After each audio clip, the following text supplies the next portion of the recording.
had no set conditions, was Tate's first since being released into house arrest from police custody last month. Lucy Williamson reports now from Bucharest.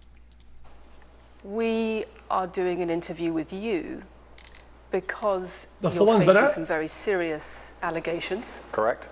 Rape, human trafficking. Yep. And also because there's a great deal of concern about the things you say and the impact that they have on young people, on women. I don't think the concern's about the things I say. I think the concern is for the level of influence I have and the reach I have. Let's start with the allegation. You know what? Chat, guys, listen, guys. You'll never catch me be a full-on fucking Tate Glazer. I've always said, okay, there are some things that I agree with. There are some things that he says, okay, about motivation and life overall that I agree with that are good fundamentals, and some things that are really bad. Okay, I've said this even before the beginning of all time, before I even fucking we did the fucking podcast with this, but it's okay. But I have to be honest, the first thing he says here, that is correct. And you can catch my fucking VODs. I've said this a gazillion times, okay? That when people start moulding about the reach of things, right? When you preach something for years and decades or some shit like that, and now they mold it because now it has more reach, that shit is fucking trash. Fuck them on that. I think that's boring. For the level of influence I have and the reach I have. Let's start with the allegations. Have you raped anybody? Absolutely not. Have you trafficked anybody? Absolutely not. Exploited any women for money? Absolutely not. But you have admitted using emotional manipulation to get women to work in the webcam industry for you. No. We have an open criminal investigation. I am absolutely and utterly sure I'll be found innocent. I know the case better than you. I know it intimately and you don't. I have seen all the criminal files and the evidence against me and you haven't. I know the truth of what happened and you don't. And I'm telling you absolutely and utterly, I've never hurt anybody, that the case that's been put against me is completely and utterly fabricated, and I'm never going to be found guilty of anything. And it's very difficult for me to answer your in-depth questions because we're sitting here inside of the territory of Romania. I'm beholden to the Romanian legal system, and I'm not going to incriminate myself. Let me read you then what you have said about what you have done. Sure. You have said, my job was to meet a girl, go on a few dates, sleep with her, get her to fall in love with me to the point where she'd do anything I say, and then get her on webcam so we could become rich together. I don't think that's what I personally said. I think that's exactly what you said on your website. No, I've never said that. That's something that you found on the internet. Doesn't mean I've said it. In your words. And again, once again, if any female on the planet has a problem with me, I strongly recommend her to go to the police and try and pursue me for criminal charges. I'm actually such a nice person that I've never had anyone come at me. The BBC has spoken to somebody since your arrest who says exactly those things, that with you it's all manipulation, there's an ulterior motive to everything you do. Is this Sophie? Oh, it's Sophie, the fake name, no face. I was so intent on wanting to please him and wanting him to be happy that I was just kind of, yeah, okay, do whatever you want. And what is she accused? Has she accused me of a crime, this imaginary Sophie? She's making the point that there is Has she accused me of a crime? Emotional or psychological manipulation. I've asked you a question, and I've allowed you into my house. I'm asking you a question. Correct, but you're not the boss here, because I've allowed you into my house. I'm asking you the questions. Correctly, and I'm telling you. You get to decide the answers. No, we're equal here. I've allowed you into my house. You don't come here with a position of authority. I'm doing you the favor as legacy media, giving you relevance by speaking to you, and I'm telling you now, this Sophie, which the BBC has invented, which there's no face of, nobody knows who she is. The BBC did not invent her. Of course not, and because you never invent anything. And she's not filed criminal charges against me. What are we talking about here?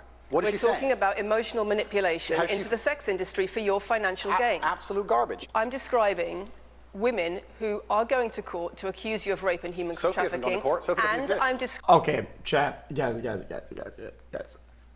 Hey, listen. I think they're both wrong. I think his angle about his house is fucking stupid. I also think that the person interviewing that's equating something to allude to other things and making the bridge between both of them, I think that's also kind of it's a problematic behavior as an interviewer. It just is. I'm sorry. You might not agree. Because you're maybe dense or you're not willing to understand what's going on. She's presenting something, right? And then presenting another thing, and then she's crossing the bridge over the other one, making false conclusions. I think that's deliberately. I think that's intentional. I think that's intentional. Describing women who have spoken to the BBC at length Sophie doesn't exist. and other media organisations about what they say is emotional manipulation and coercion. What? And I'm quoting back to you How's your it a bad own take? words where you describe They're not my words. coercion They're words and emotional manipulation. They're words you found on the internet, and Sophie doesn't exist. On your so let's move on to the next website, subject. in your voice. Move on to the next subject. No, I think I'll stick on this one for a minute. So there's other places in that same website where you say you get girls to fall in love with you and they do it because they... And if you're gonna group, it's a bad take. Brother, I wish you understood. It's like somebody says, yo, dude, so this person robbed somebody, right? This person robbed somebody. And then somebody comes down and says, okay, well this person told me that he would give me my money back if I did this, and then he didn't. And I feel bad about that. And you're trying to equate one to the other, right? And then when you deliberately present it like that as an interviewer, and it's a problem. I don't. They love you because they want to do what you say. Because she's making a bridge from one to the other. Convincing women to take understand? part in some kind of business arrangement doesn't work long term because they're emotional. You've got to get them to fall in love with you. Oh my That's God. coercion, that's emotional manipulation, that's abuse. What you've found are clips from the internet, some text from the internet, and you're going to sit here and tell me that that's the reason I should be... Your website, your words. It's not my website. Yes, it is. No, it's not. Check my website. Next. It's the website you've taken down, and I wonder why those comments have been taken down. No website's been taken down. My website is the same, and it's been the same for a very long time. You are accusing me, I'm guessing, Happy what you're trying to Pride say is Month, you're accusing me, and you're trying to say that I'm transgender guilty of the pride. things I'm accused of, and that I'm emotionally manipulating people. I'm saying that you have said you emotionally manipulated people here for your own financial gain. No, absolutely not. It's not only about the criminal allegations. It's a much bigger issue. You've got children's organisations in the UK, you've got rape organisations in the UK, you've got the police naming you by name as someone who has a harmful influence on children and on women in the UK and elsewhere because of the things you say, because of the way you present gender relations, the way you say men should treat women. That's very upsetting. And the reason that's very upsetting is because I know that's not true. I'm genuinely a good person.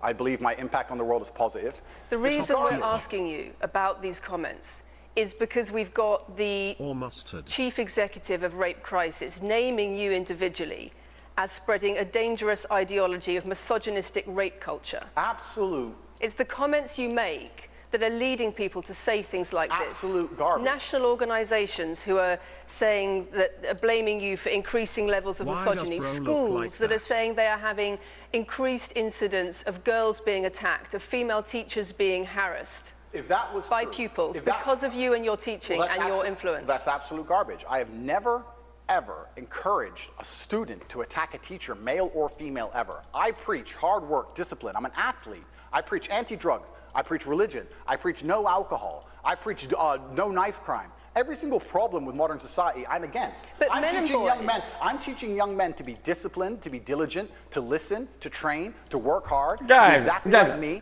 You know how I feel about this person. You know how I feel about this person. Okay, guys. She's attacking him on like his strong points. It's not a. Bro, she's trying to attack him, right? On when he has the high ground. He wins this argument by a long shot. Like, what the fuck are you on about? This argument is a lost cause. The second she started, it was over. When will you guys understand this? I'm thinking there's a lot of angles to attack him at, right? And this show with it, right?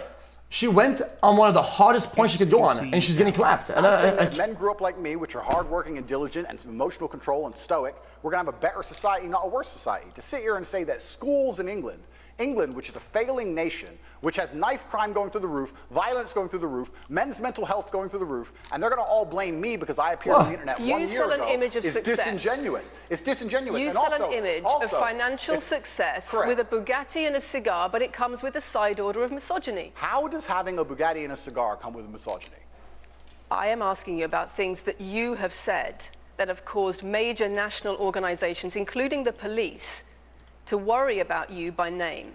That's what I'm asking you about. It's not what I said. It's about what you have said that has caused such concern in the UK. And I want to put it to you that you don't really care about the harm it causes because that's not true. Making controversial statements like this online has made you a lot of money. Okay, so first thing, I genuinely am a force for good in the world. You may not understand that yet, but you will eventually. And I genuinely believe I'm acting under the instruction of God to do good things, and I want to make the world a better place. I genuinely believe my legacy is a good legacy. And I believe that eventually, when the legacy media catches up, they're going to understand I'm a good, positive influence. I'm not interested in damaging the world for money. Because if I was interested in damaging the world for money, I could have sold drugs. Or I could make rap music and encourage everyone to stab each other like all the drill artists do. Or you could make controversial statements online that attract a lot of followers who you then direct to your website where they pay to learn how to be like you. I mean, I could make jokes online. Who doesn't?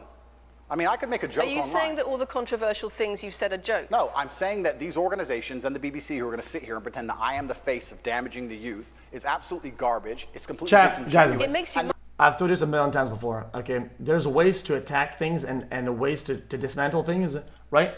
When you show up like this and you do it like this, you look fucking stupid. I'm sorry. Guys, it's hard for me to not be a glazer because these guys, they suck at what they do. They suck at their jobs. They're bad interviewers, dude. There's so many angles to take. Why take the worst one? I don't get it. The reason, in fact, I've seen. Of course, it's gonna make it look like he's winning. Endless emails from women praising Doesn't it worry you? Praising the fact that their sons are listening. Does it not worry you? The things I'm saying, does it not worry you? It would worry. Are you not concerned about your influence? It would worry me if I was genuinely damaging the world. But for you to sit here and say, Andrew, you've become the most Googled man in the world. You have billions of views, and one woman, is now saying that her husband is not the same man she wants him to be. When thousands and thousands of people are saying the opposite, well, then I would say being an S-tier journalist or reporter doesn't mean that you're an S-tier interviewer. That doesn't equate as a skill set. I presented you with case after case after case, with quote after quote after quote of people who are genuinely concerned about the impact you're having, and you brush it off as if it's nothing. No, what you have done is come here with an agenda. You've come here with loaded questions. You've come here with things taken out of context. You come here with things that you don't understand are satirical, and then you're going to also sit and say that one woman said that her boyfriend changed when he watched one of your videos. And then I don't know what you expect me to say to that. Sarcastic, and jokes. No, that's how you explain the comments you make. For you to sit down. Would you like to apologize for any of them? For you to sit down. Chat. For you to sit down. It's fine. No, it's fine. It's easy. For you. Chat. I think it's like a case of like these viewpoints cause harm. I must censor it. And oh my God, because I have the better opinion. I don't.